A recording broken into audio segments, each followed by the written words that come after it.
Hello, today we are going to discuss chapter 12, helping.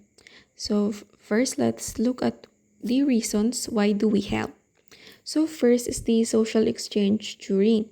According to this, human interactions operate on a social economics model where people aim to maximize rewards and minimize costs. So rewards can be external, such as status or approval, or it can also be internal, such as self-satisfaction, reduction of personal distress, and more. So the next is we help because of social norms. So according to this, helping behaviors are guided by societal expectations. So another term is reciprocity norm, wherein the expectation that people will help those who have helped them will generate a response to help. So next is the social responsibility norm. So the obligation to assist those in need regardless of potential reciprocation um, push us to help.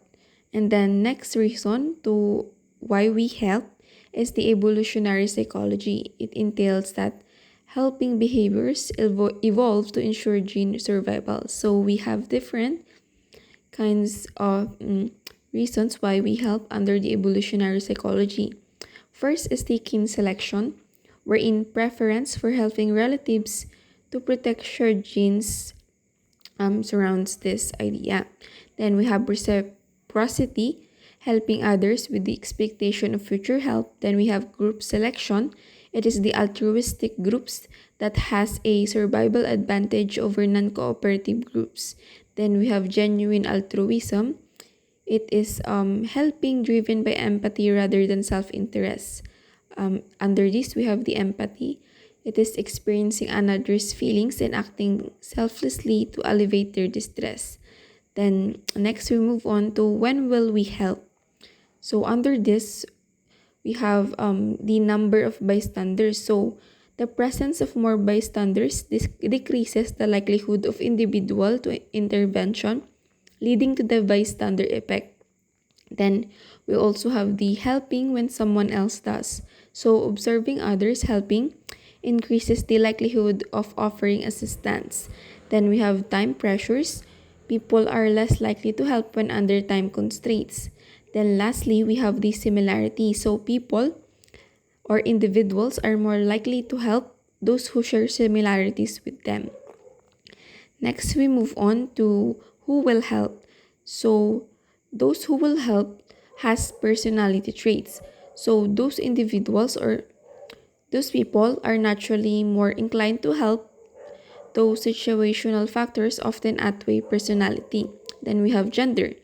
According to this, men are more likely to help in dangerous situations, while women are more likely to engage in long term, nurturing forms of helping, such as volunteering. Then those who help can also be because they have religious faith. So religious individuals often display higher levels of altruism, particularly in sustained volunteerism and charitable acts. Then lastly, how can we increase helping? So we can increase helping by reducing ambiguity and increasing responsibility by having clear communication and personalization. We can reduce the bystander inaction and increase helping. Then we can also increase helping by the means of guilt and concern for self-image. So acknowledging guilt or labeling individuals as helpful can increase altruistic behavior. And then lastly, we have the socializing altruism. So teaching moral inclusion under this, expanding one's moral circle to include diverse groups can increase helping by having people socialize with other people who also has or have genuine altruism. Then we can also increase helping by modeling altruism.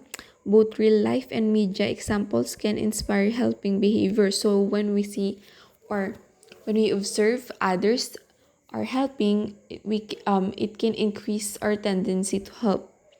So we can also increase helping by learning by doing.